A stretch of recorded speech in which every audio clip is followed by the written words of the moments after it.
Beautiful ladies, welcome to SRK Telugu beauty tips. నేను మీ అంజని. ఈ రోజు మీతో ఒక చక్కటి వీడియోని అయితే షేర్ చేయబోతున్నానండి. ముందుగా మీ అందరికీ కూడాను హ్యాపీ ఇండిపెండెన్స్ డే. చాలా బాగా సెలబ్రేట్ చేసుకున్నారని అనుకుంటున్నాను.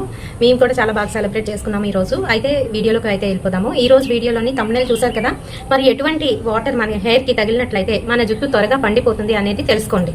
అయితే ఇది ప్రతి ఒక్కరికి కూడా చాలా ఇంపార్టెంట్ అండి. ఎందుకంటే చాలా వరకు టీనేజ్ లో ఉండేటప్పుడు పొరపాటున ఏ వాటర్ తో పట్ట ఆ వాటర్ తో ఎటువంటి సోప్ అయినా లేదంటే ఎటువంటి షాంపూ అయినా చేసేస్తూ ఉంటారు. అలా చేయడం వల్ల వాళ్ళకి తొందరగా గ్రే హెయిర్ రావడం అనేది జరుగుతుందన్నమాట.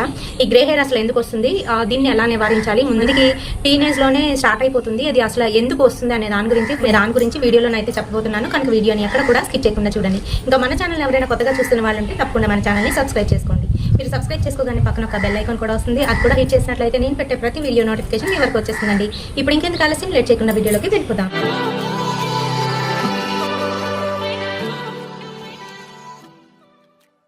ఫ్రెండ్స్, ఫస్ట్ బోరింగ్ నీళ్ళ గురించి అయితే తెలుసుకుందాము. బోర్ వేసేటప్పుడు అక్కడ కనుక రాళ్ళు కానీ లేదంటే ఏమైనా సున్నం రాళ్ళు ఉంటాయి కదా, అలాంటి చోట వేసినట్లయితే అక్కడ వచ్చే వాటర్ అంతా కూడా మనకి ఆ సున్నం నీళ్ళు అనేవి రావడం అనేది జరుగుతుంది.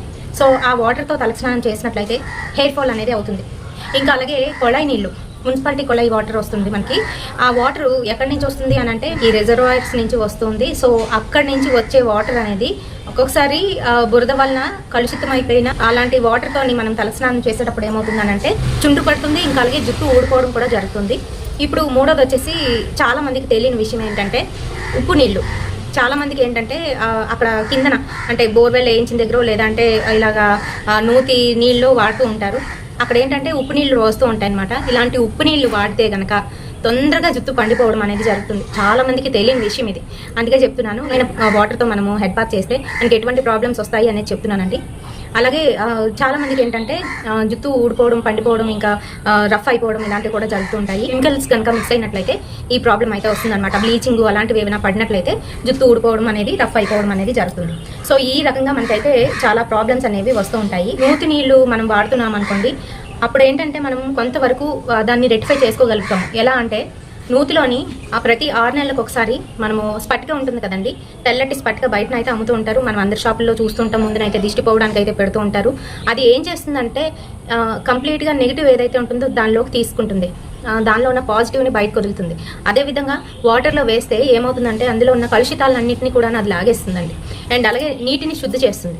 దేనైనా శుద్ధి చేయడం అనేది దాని తత్వం అనమాట. కేజీ స్పటికో లేదంటే ఒక 2 కేజీల స్పటికో వాటర్ లెవెల్స్ బట్టి మనము నూతిలో వేసుకుంటే మంచి వాటర్ అనేది ఉంటుంది. అలాగే జుట్టు పాడవకుండా ఉంటుంది.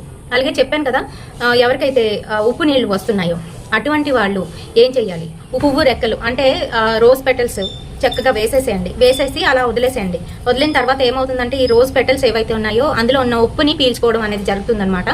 సో మీకు చాలా వరకు ఆ ప్రాబ్లం అనేది తగ్గిపోతుంది. రోజ్ పెటల్స్ కావచ్చు లేదంటే ఏవైనా ఫ్లవర్స్ అందులో వేస్తే అవి ఏం చేస్తాయంటే అందులో ఉన్న ఉప్పుని పీల్చుకోవడం అనేది జరుగుతుంది. ఈ రకంగా కూడా మనము తలస్నానం చేసేటప్పుడు, మెయిన్లీ తలస్నానం చేసేటప్పుడు ఈ రకంగా మనం అది చేసుకొని తలస్నానం చేసినట్లయితే ప్రాబ్లం అనేది ఉండదు. లేదంటే పసుపు ఉంటుంది కదండి, పసుపు కొంచెం వేయాలి, ఎక్కువ వేస్తే మళ్ళీ జుట్టు ఊడిపోయే ప్రాబ్లం ఉంటుంది. కాబట్టి ఇక్కడ నేను పసుపు గురించి అయితే చెప్పట్లేదు. లేదంటే పసుపు కూడాను చాలా బాగా పనిచేస్తుంది. ఉప్పు నీళ్ళ వలన శరీరం అంతా కూడాను నల్లగా అయిపోవడం, ట్యాన్ పట్టడం ఇలాంటివి కూడా జరుగుతాయి. కాబట్టి అలా మనం నార్మల్గా స్నానం చేసేటప్పుడు పసుపు అయితే వేసుకోవచ్చు. ఇంకా తలస్నానం చేస్తున్నాము అనేటప్పుడు ఇలా రోజ్ పెటల్స్ అవి వేసుకున్నట్లయితే మంచిగా పనిచేస్తుంది. మరి కొళాయి నీళ్ళు ఇంకా అలాగే సున్నం నీళ్ళు యూస్ చేస్తున్నప్పుడు ఏం చేయాలి అని అంటే బాయిల్ చేయాలండి. బాయిల్ చేస్తే ఆ సున్నం ఏదైతే ఉంటుందో అదంతా కూడా దిగిపోవడం అనేది జరుగుతుంది. ఆ తర్వాత ఆ నీళ్లు పోసుకున్నట్లయితే ఎటువంటి ప్రాబ్లం ఉండదు. వీడియోలోనే నేను సున్నం నీళ్ళు కావచ్చు, ఉప్పు నీళ్ళు కావచ్చు, లేదంటే కలుషితమైన నీళ్లు కావచ్చు, ఏ విధంగా మనం ఉపయోగించుకోవాలి, దేనివల్ల ఎటువంటి ఇబ్బందులు కలుగుతాయి, దాని నుంచి మనం ఏ విధంగా తప్పించుకోవచ్చు అనే దాని గురించి అయితే క్లియర్గా చెప్పానని అనుకుంటున్నాను. మరి వీడియో నచ్చినట్లయితే తప్పకుండా ఒక లైక్ అయితే వేయండి, షేర్ చేయండి మీ ఫ్రెండ్స్ అండ్ ఫ్యామిలీ మెంబర్స్కి. మరిన్ని ఇలాంటి బ్యూటిఫుల్ అండ్ ఇంట్రెస్టింగ్ వీడియోస్ కోసం తప్పకుండా ఫాలో అయిపోండి ఎస్ఆర్కే తెలుగు బ్యూటీ టిప్స్. రేపటి సరికొత్త వీడియోతో మళ్ళీ మీ ముందుకు వచ్చేస్తాను. Until then by.